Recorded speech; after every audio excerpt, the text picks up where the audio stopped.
Mais là, ça va être un quart d'heure, ils vont être encore plus sans filtre que d'habitude. On va parler d'une info concernant les délinquants mineurs, puisqu'il y a eu des annonces cette semaine du Premier ministre Gabriel Attal concernant... il va mettre en place des travaux d'intérêt éducatif pour les délinquants âgés de moins de 16 ans. Donc, le ministre de la Justice, Éric Dupond-Moretti, a défendu la nécessité d'aider les parents dans l'éducation de leurs enfants afin de leur éviter de traîner dans les rues et de glisser vers la délinquance. Donc, travaux d'intérêt éducatif pour les mineurs délinquants. Ces mesures sont-elles trop légères? Qu'est-ce que vous en pensez? Oui, non. Je pense avoir la réponse de beaucoup d'entre vous. Oui, je vois du oui. Je pense que ça va être oui. Sauf, bien entendu, les deux...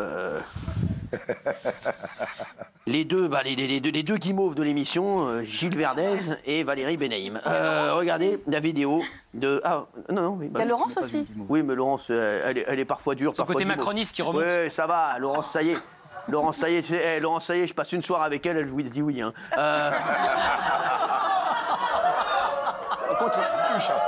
Contre un dîner en tête-à-tête avec moi, est-ce que vous dites oui? Vous changez votre pancarte. Voilà. Ouais. Merci Laurence, c'est pour ça que je t'aime, regardez. Ces gamins qui traînent dans les rues à 13 ans, ils ont souvent besoin d'une autorité et d'une autorité bienveillante. Il y a 60% des gamins qu'on a retrouvés dans les émeutes qui sont élevés par une femme seule. Il faut aider ceux qui sont dépassés, qui n'y arrivent pas et qui ont tellement envie de bien élever leur môme. Et puis, il faut sanctionner ceux qui ne font pas ce qu'ils doivent faire. Mais... Alors, justement, franchement, quand vous entendez ce qui me fascine, c'est le changement de discours total par rapport aux émeutes. Au moment des émeutes, on responsabilisait les parents, on leur disait « vous êtes responsables de vos enfants, s'ils sortent dans les rues, c'est de votre faute ». On se souvient même de ce père qui était allé chercher un jeune émeutier, qui l'avait mis dans son coffre. Il y a certains membres du gouvernement en off qui se félicitaient de voir ce père ou qui s'amusaient de voir ce père être allé récupérer son gamin. Et là, on est à nouveau dans la culture de l'excuse. On va aider les parents qui n'y arrivent pas. Voilà, je note simplement, en tant que journaliste politique, le changement total de discours entre le mois de juin où les parents étaient responsables de tout, même Emmanuel Macron s'y mettait, et là, ça y est, c'est à nouveau la culture de l'excuse. Est-ce que vous faites de la différence selon certaines familles? Est-ce que vous pensez qu'il peut exister des familles où effectivement les parents s'en foutent complètement et des familles où il y a des parents dépassés? Absolument. Mais sauf que le discours du gouvernement a totalement changé en quelques mois. Je vais vous dire, mais là on est au présent. Quand on fait la différence entre les... Le mois de juin, c'était pas il y a 10 ans. Est-ce que vous me laissez vous expliquer quelque chose? Merci. Ça va pas me l'énerver, je dois dîner avec elle. J'ai besoin qu'on m'explique rien du tout. Vous pouvez me parler, mais pas m'expliquer. Moi, je fais la différence dans ces familles-là. Et j'estime que les familles où les parents sont totalement démissionnaires parce qu'ils s'en foutent, là, effectivement, c'est les parents qui doivent en avoir la responsabilité. Mais il y a aussi des familles où les parents sont dépassés. J'en ai vu des reportages où, effectivement, la femme disait à son fils, tu sors pas. Et quand vous avez le gamin qui a 13 ans, qui fait 1m80 et qui dit, si, je sors. Donc, si on fait pas cette différence-là, c'est comme pour tout à l'heure, les gens qui font des études, qui ont envie d'y arriver et ceux qui foutent le bordel, d'accord? Qu'on met tout dans le même panier, c'est là où on s'en sort pas. Et on parle d'internat dans cette proposition. Oui, enlever des enfants de certaines familles qui sont dépassées pour les mettre dans des internats, d'ailleurs, il y en a déjà des maisons de ce type, pour les remettre en route. Pourquoi pas? Parce que vous faites quoi sinon? Le gamin qui a 13 ans, vous le mettez en prison? La question, c'est pas est-ce une mauvaise mesure, c'est est-ce que ça va assez loin? Pourquoi pas? C'est ça. La question, c'est suffisant. Moi, je pense que vraiment... Le public peut voter. La seule chose que je veux dire, c'est qu'il faut faire la différence dans des situations différentes. Il faut prendre les choses, il faut aborder les choses différemment. On n'a pas dit de le mettre en prison. Celui qui a 15 ans, qui a agressé 5 fois, c'est pas la même chose que le gamin qui a 13 ans et qui fait sa première connerie. Voilà. À quel moment on va créer des écoles disciplinaires pour ces enfants-là? On ne demande pas de les mettre en prison. Excusez-moi, juste Olive, j'adore. Les vieux dans le public qui ne comprennent pas. On se calme, merci. S'il vous plaît. Daniel Moreau, je vais la ramener du public. Olive, allez-y alors.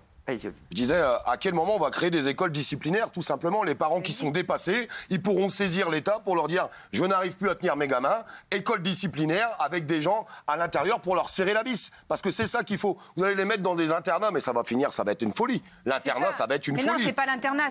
L'internat, en fait, et ça existe déjà, ce que vous dites, même s'il n'y en a pas assez, mais il y a déjà des structures... On voit ça que ça existe. Hein, non, mais justement, je voudrais qu'on revienne à la question. Travaux d'intérêt éducatif, les mesures contre les mineurs délinquants sont-elles trop légères? Vous dites oui, vous? Bien sûr. Bah ouais. Vous, Juliette. Non, mais en fait, c'est bien la peine de nous sortir des discours à la Sarkozy, ou d'ailleurs, il l'a piqué à Bardella. Ça, tu casses, tu répares, tu salis, tu nettoies. C'est super de nous sortir ça. C'est Bardella ou Monsieur Propre, ça? C'est Bardella. Pour derrière nous sortir, pour nous faire un remix du stage de citoyenneté sous hormones, et en plus pour avoir le garde des Sceaux le lendemain de nous dire que de toute façon le travail pour les gars de 26 ans c'est pas possible. Donc en fait, spoiler alert, il n'y aura rien. Il n'y aura rien du tout. Il n'y a rien de chiffré. Ils savent même pas qui va le faire, qui va être en organisation. Ils vont finir à faire, je sais pas, des coloriages du drapeau de la France. Et il y a que dalle. Vous êtes en train de me dire qu'il n'y aura rien. Il n'y aura rien. Mais là encore, il y a eu un changement de discours. Oui, Gauthier. Là encore, il y a eu un changement de discours. Donc effectivement, tu casses, tu répares. Le RN, c'était tu casses, tu payes. Il y a eu un amendement déposé après les émeutes par l'Assemblée nationale et ils ont tous voté contre, la majorité. Et après, ils reviennent 6 mois plus tard. Alors là, c'est dans le sens inverse, en jouant exactement un côté un peu martial, en disant tu casses, tu répares. Après avoir voté contre, tu casses, tu payes. Mais est-ce que vous préférez pas que les jeunes réparent plutôt que les parents payent? Les réparent, à votre avis, qu'est-ce qui est mieux? Pour moi, le seul qui s'est réparé, c'est Carglass. Olivier. Est-ce qu'on écoute Gilles Verdez tout de suite ou est-ce qu'on se repose? On se repose.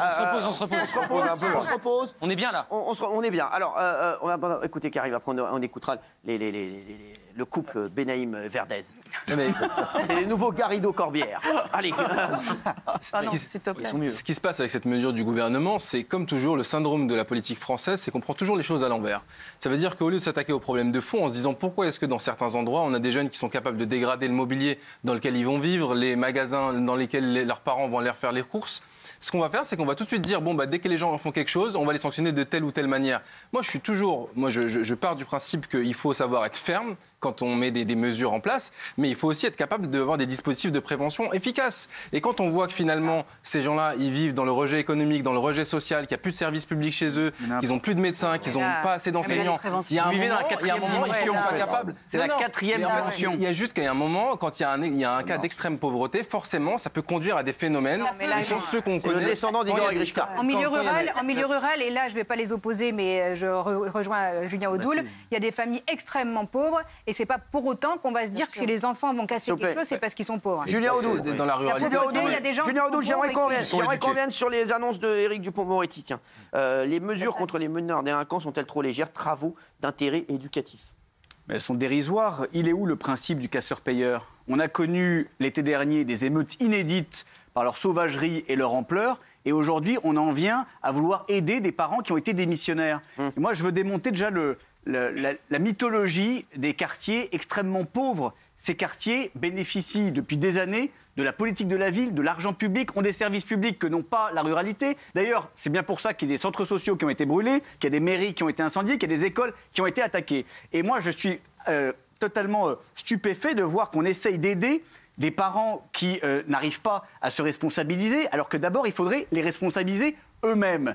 Et effectivement, il faut taper au portefeuille. C'est la seule chose qui marche. Quand des parents sont démissionnaires et laissent leurs enfants devenir une menace pour la société, il faut les priver de prestations sociales, d'allocations familiales, voire les expulser de logements sociaux. Vous croyez que c'est aider les gens que de les rendre dans une misère encore plus importante? Dans mon département de Lyon, il y a énormément de familles monoparentales qui sont dépassées. Énormément de familles monoparentales qui n'arrivent pas à gérer leurs enfants. Et pour autant, leurs enfants ne deviennent pas des délinquants. Ils ne vont pas aller caillasser les forces de l'ordre, ils ne vont pas aller incendier le bus ou l'école. Donc il y a un autre problème que celui de la misère dont vous dites. Et c'est un problème, à mon avis, d'éducation et aussi d'assimilation. Et Juliette, juste un tout petit truc. Et en plus, je pense que sur la prévention, vous avez raison, mais je pense que la punition, c'est aussi de la prévention. Parce que ça dissuade. Et une fois que l'ordre est établi, l'ordre subsiste. Oui. Moi, je suis convaincu qu'il faut un cap de prévention, qu'il faut un cap de répression et qu'il faut qu'ensuite les actions soient mises en place rapidement. Parce que souvent, les condamnations arrivent 30 ans qu'on a la prévention. Alors, 30 ans qu'on parle de prévention. Carla, Baya. On va y arriver. Non, je pense aussi que les parents doivent... Ça va avec moi, Baya. Comment? Bolo. Oui, tout va bien. Qu'est-ce que vous vouliez dire? Vous m'avez perturbée. Non, je disais que c'est super important aussi que les parents soient pénalisés. Oui, mais en règle générale, l'éducation se fait pas par l'État, mais par les parents. Et c'est pour ça qu'eux aussi doivent se sentir concernés par ce que leurs enfants font. Voilà. Oui, non, mais pour vous, les mesures, elles sont trop légères. Oui. Beaucoup trop? Trop, oui. Benaïm, Valérie. Oui, non mais moi je voulais rejoindre encore une fois Laurence, décidément. Vas-y, barre-toi avec elle. C'est Parce qu'effectivement... la ligne 13 connection. Mais non, mais parce qu'on a Et quand on va être sur la ligne 13 et qu'on va croiser Laurence, ça y est, Valérie Benaïm, là. Bon, je suis à 2 doigts de reprendre le métro, les gars. Je suis à 2 doigts. Mais non, mais parce Qui qu'effectivement... prend le métro ici, tiens, d'ailleurs, comme ça? Gilles Verdez, Juliette Doyen, vous deux, Carla Baya, non? Non. Vous êtes en voiture? Oui, ou à pied. Vous voulez pas en parler? Non, je marche beaucoup, je me fais des défis. C'est vrai? Ouais. Vous voulez pas partir marcher, là, un peu? Non, c'est vrai, c'est quoi vos défis? J'essaie de marcher, de faire au moins 20 000 pas par jour. 20 000 pas par jour? Ouais. Ah ouais, ça fait combien, ça, 20 000 pas? Parce que j'arrive pas à me rendre compte. Ça fait... 20 000. Ouais, ça fait... Là, par exemple, elle vient de Mulhouse, elle. Ça fait. Tu vois, elle vient de Non, mais ça, combien? 20 000 pas? Non, je fais à peu près 15 km par jour. Ah, 15 km à pied? Pas mal. Ouais. Ah, fort. Ouais. Mais je cours pas, juste je marche. Marcher, bah, très bien. Et son frère, c'est Forrest Gump. Ok. Allez, merci. Non, c'est bien. C'est bien, Olive Olive, c'est bien, merci. Voilà. Vous aimez l'humour? Beaucoup. Ça se voit. Ça se voit, vous n'avez pas rigolé à Savane, ça se voit, donc ça se voit. Merci, Carl. Oui, qu'est-ce que vous vouliez dire? Donc je voulais simplement dire qu'effectivement, on ne peut pas mettre sur le même plan un enfant de 16 ans ou même de 17 ans qui est encore considéré comme un mineur et qui est un récidiviste et qui a brûlé des voitures et qui a fait X fois des choses qui sont contraires à l'ordre public, et puis un gamin de 13 ans que les parents n'arrivent pas à tenir et qui fait des petits larcins par-ci par-là, et parce que les parents sont dépassés et qu'ils ne savent, parce que la maman travaille de 8h à 22h et qu'elle enchaîne les petits boulots. Mais c'est en réponse aux émeutes. C'est en réponse aux émeutes, là. Donc, Valérie, ça n'a rien à voir. Oui, mais malgré tout, il n'y avait rien. Il y a quelque chose, on propose quelque chose. C'est quand même positif. Arrêtez, on propose quelque chose. C'est un du pipi déjà, il faut mettre la majorité pénale à 16 ans. Non, on va écouter celui que vous attendez tous chez vous en ce dimanche soir, avant d'aller coucher les enfants. Bien entendu, il est là, il va prendre la parole. Rabbi Jacob, il va parler. Papy Verdez, il va gueuler. C'est parti. Les mesures contre les mineurs délinquants, elles sont beaucoup trop lourdes. Elles sont pas beaucoup trop légères. C'est beaucoup trop lourd. On propose de la folie. C'est de la folie. Mais t'es insupportable. Moi, je laisse le parler. Laisse-le parler. Cyril, laisse-le parler. J'ai dit une phrase, Cyril. Oui, mais Cyril, laisse-le parler. Je t'en supplie, Cyril. J'ai entendu M. Dupond-Moretti parler de militaires qui vont aller dans les familles monoparentales pour aider les mères. Les militaires, ils n'ont pas autre chose à foutre que d'aller aider les familles monoparentales. Mais on est dans le délire. L'armée dans les familles, c'est l'armée chez les mères. Là, il a raison. Non, mais il n'a jamais dit qu'ils allaient aller chez les gens. Non, mais il est encore... Non, mais excusez-moi, je l'ai entendu. Non, mais tu crois vraiment que tu vas avoir un gars en Pascal le grand frère, on va voir ce qui se passe? Un militaire, bonsoir. Commandant Rougemont. Où est le petit Thibaut? Thibaut, tu viens boire dans la cuisine, s'il te plaît. On va faire des œufs maillots et on va faire des pompes. C'est parti, on y va. Non, mais n'importe quoi. Non, mais t'es con, toi. T'en déconnes. Non, mais tu crois quoi? Tu crois quoi, lui? Bonjour, madame. Non, mais il est complètement con, sans rigoler. Mais je t'adore, Gilles, mais excuse-moi. Non, mais là, t'as raison, il a raison. Mais non, mais tu crois vraiment qu'il va avoir des militaires dans chaque foyer avec un gars? S'il vous plaît, colonel, on mange quand, là? Dis qui attend, là. Est-ce que je peux défendre Gilles? Tu te mannes le cul sur les œufs mimosa, là, quand même. Est-ce que je peux défendre Gilles? Oui, bah, ça, On besoin de toi, c'est bon. Allez-y, Gilles. Je vous tendais la main, Gilles, et c'est comme ça que vous me La remerciez. refuse, vas-y. Non, mais c'est vrai que c'est pas la première fois que du côté du gouvernement, on entend cette petite musique que les militaires pourraient recadrer les jeunes ou faire un travail d'éducation. C'est absolument pas leur rôle. Voilà. Et M. Attal qui parle de 50 000 places d'internat, qui parle de centres fermés, mais on est dans le délire. C'est-à-dire que là, on s'adresse à des mineurs très jeunes. On va maintenant mettre dans des centres fermés des jeunes qui parfois sont primo-délinquants, qui ont une mauvaise action. C'est vrai. Mettons-leur des éducateurs. N'allons pas enfermer les mineurs. Il y a déjà des milliers d'éducateurs. Laissez-moi juste finir 3 phrases. Laissez-moi 3 phrases. Il n'y a pas de milliers d'éducateurs. Odoul, c'est faux. Mais c'est faux. Mes parents. Mais c'est nos impôts qui les payent. Mais c'est nos impôts qui les payent. S'il vous plaît, qu'est-ce qu'il a? Dis-moi, on te met un truc dans le cul. Rien, comme ça. C'est rien, sans déconner. On dirait qu'il y a un gars derrière qui lui met une aiguille dans les fesses.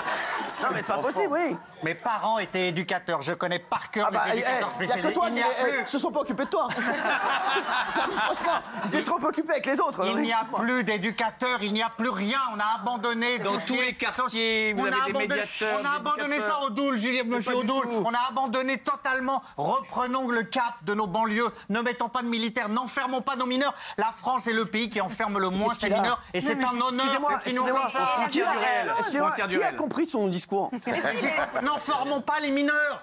N'enfermons pas les mineurs. On en fait quoi, des éducateurs et pas des militaires. Excusez-moi, je veux entendre la fille de Claudio Capéo, Juliette. Jamais il n'a été question de militaire. Mais Cyril, elle n'a pas écouté. Non, mais c'est quoi les deux, vous êtes les deux qui faites le plus d'émissions et vous êtes les deux qui parlez sur les autres. C'est incroyable quand même. Non, mais Gilles Verdès, non mais tu te rends compte que c'est insupportable. T'as pas appris la leçon, oui. Évidemment que ce sera des internats avec des éducateurs. Il n'y aura pas Sergent Rodolphe pour aller. Ah, bien sûr. Pas le temps, en fait. C'est pas leur métier, ils n'ont pas signé pour ça et c'est absolument pas leur métier. Donc tout le monde se calme. On parle évidemment d'éducateurs, comme vous voulez, et on peut pas mettre un éducateur par gosse, il y en a trop. Oh les gars, vous vous rendez compte où on en est là? C'est Juliette Briens qui nous dit que tout le monde se calme. Vous vous rendez compte où on en est à 20h32 un dimanche? Les gars, Juliette Briens, ça veut dire sur BFM, elle a fait 3 émissions. L'autre, Maxime Switek, il a perdu 18 kilos avec elle. Et nous, c'est elle qui nous dit, si les gars, tout le monde se calme, zen, merci. Non mais c'est vrai, non mais sans déconner, c'est fou, c'est le monde à l'envers. Oui, Julien, oui, madame. Les internats, comme tu les rejettes, c'est le moyen de sortir aussi les jeunes de leur milieu. Parce que qu'est-ce qui se passe? Si tu trouves ça, si vous trouvez ça normal qu'on mette en guetteur des gamins de 13 ans qui risquent leur vie à se faire tuer pour faire le job de tous les dealers et qu'on les laisse dans leur quartier, eh ben super, vous avez une vision du monde et de l'éducation qui est absolument formidable. Ils en pensent quoi tes amis de ça là? C'est pas mes amis. Non mais ils en pensent quoi tes amis là? J'en sais rien et je m'en fous, mais moi... Non, tu ne t'en fous pas de tes amis. Ne dis pas ça, ils peuvent te regarder le dimanche soir, ils n'ont rien à faire. C'est pas mes amis et je m'en fous. Ne dis pas ça. Mathilde Panot te regarde. Fais un petit coucou à Mathilde. Dis-lui que t'arrives pour le pot que vous allez faire après. Pas au pot. J'ai jamais été à un pot avec elle. Je l'ai jamais vu, même vu comme ça, comme monsieur lui là. Et alors, moi j'ai jamais vu Nadal. Qui? Lebray. J'ai jamais vu Panot comme je vois Lebray, voilà. J'aurais préféré, mais je l'ai pas vu. Ah, il aurait préféré. Il aurait préféré. Les masques tout. Bravo. Il assume. Les masques tout. Bravo.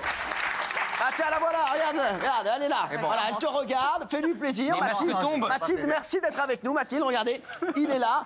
Non mais, tu peux ne pas avoir rencontré quelqu'un. Moi, j'ai jamais vu Raphaël Nadal, pourtant je suis fan de lui. Bah oui. Voilà, ça c'est pareil. Je suis pas fan d'elle. Bah si, tu dois avoir des posters de Mathilde Panot dans ta chambre.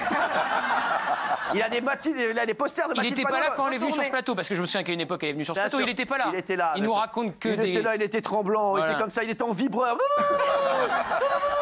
Il était en admiration. Il était en Nokia 3210. Il était en jeu du serpent, arrêtez un peu. Il a des posters de Mathilde Panot dans sa Renault. Il raconte des salades. Ah mais arrêtez, oui, il raconte des salades.